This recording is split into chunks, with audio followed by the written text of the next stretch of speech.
1947 Packard Clipper Super. 12 odd facts from the last great Packards picture.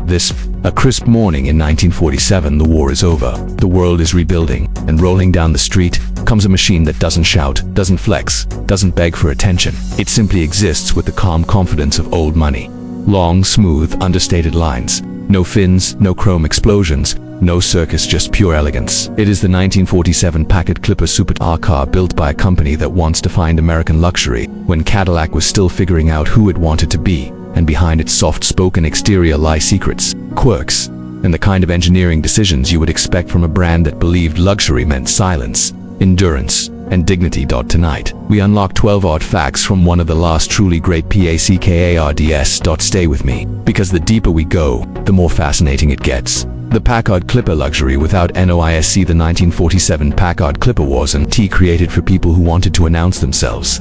It wasn't for the loud Vegas-style chrome displays that Detroit would later become known for. It was built for the kind of man who walked into a room and everyone already knew his name. In 1947, Packard was still royalty. They supplied engines for PT boats in World War II. Their straight-eight motors powered military transport vehicles that crossed oceans. Presidents and diplomats rode in not because they were flashy, but because Packard meant trust. The Clipper was the final symbol of that old world. Prestige, a luxury sedan from an era when your car didn't scream your wealth. It whispered it. Let's start by peeling away its quiet exterior, one secret at a time. 1. The front end was a subtle Arrivio UTO, and walk up to the Clipper from the front and notice something immediately. This car doesn't look like a 1940s American brick on wheels. It looks aerodynamic. The hood flows forward in a single sweeping curve. The headlights sit flush in faired fenders, and the grille pushes outward like a polished shield. Packard didn't copy aircraft design. They hired airplane engineers. The front end was crafted using aerodynamic modeling from wartime wind tunnel tests. While Cadillac was still drawing rectangles, Packard was already thinking about airflow. Collectors call it the first post-war American sedan that didn't look like it came from the 1930s to a nitrogen monoxide chrome explosion. And that was on pure POC. Look at any 1940s or early 1950s American car, chrome everywhere, like someone dropped a jewelry store into a forge. But the Clipper Super, clean lines, discreet trim, a thin sweep molding that dances along the body. Packard was terrified of looking gaudy. They believed luxury was restraint, not glitter. Their internal motto at the time was, ask the engineer, not the stylist.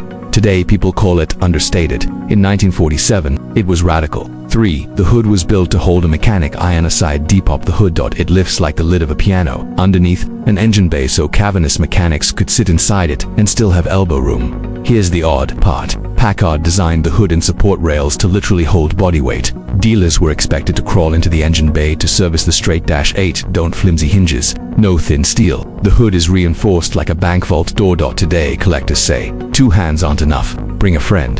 For the engine was too smooth for its own geode under that hood sat the Packard straight-8 power plant, so refined mechanics thought it was stalled.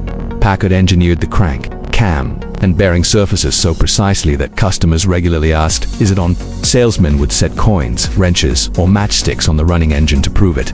And the most ironic detail, the Clipper Super was not marketed as a performance car. It just happened to outrun half the sedans in America. A suspension system that beat Cadillac to the FUTURS light underneath. You'll find something Packard barely told the public. A torsion bar front suspension. At a time when GM was still bolting leaf springs onto everything, Packard was experimenting with European ride philosophy. Smooth, predictable, controlled.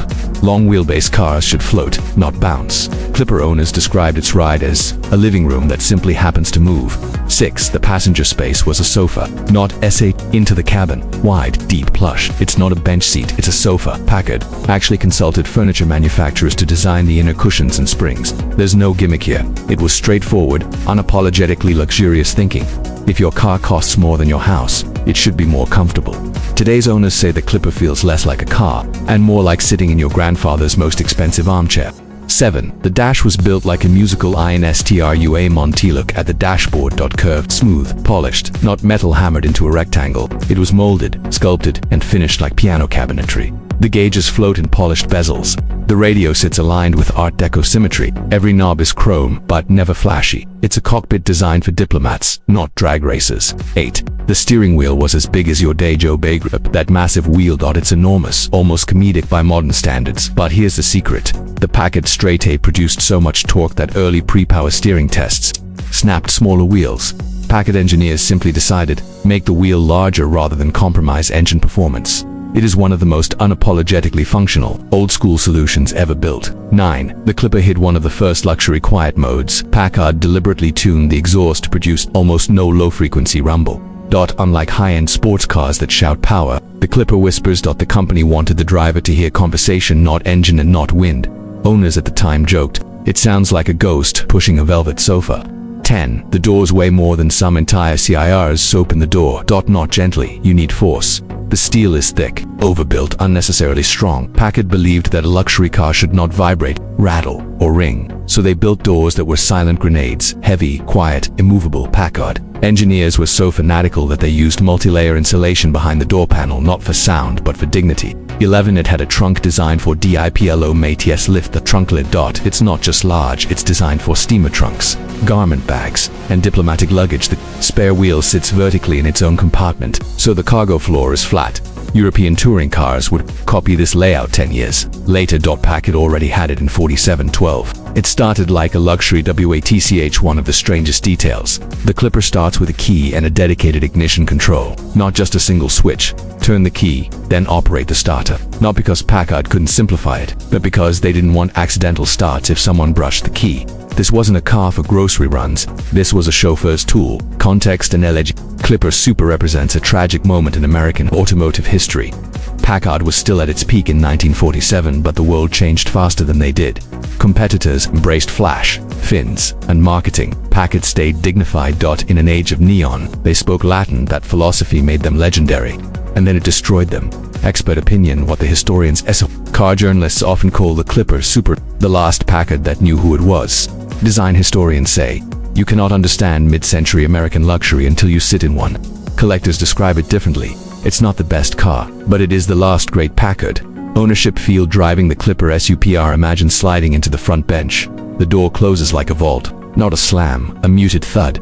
You twist the key, you press the starter. The engine wakes, not loudly, not violently, but with a dignified hum. The big wheel turns easily. The suspension swallows imperfections like a limousine. Windows float by. Faces turn slowly. You don't feel like you're driving. You feel like you're being driven by history itself. Every intersection becomes a time machine. Why? This car still matters. The 1947 Packard Clipper Super is more than a sedan. It is the last heartbeat of a company that believed luxury should be calm, not loud. A brand that measured greatness in silence, not acceleration. A machine built for ambassadors, executives, doctors, and diplomats, not influencers and weekend racers. It wasn't designed to impress. It was designed to endure. So let me ask you, if you could add only one elegant post-war luxury car to your dream garage, would you choose the 1947 Packard Clipper Super? If you enjoyed this cinematic deep dive into automotive history, hit like. It tells YouTube you want more forgotten luxury legends. Subscribe to Rev Royale for weekly explorations of the world's most fascinating classics. And until next time, drive timeless, drive elegant, drive inspired.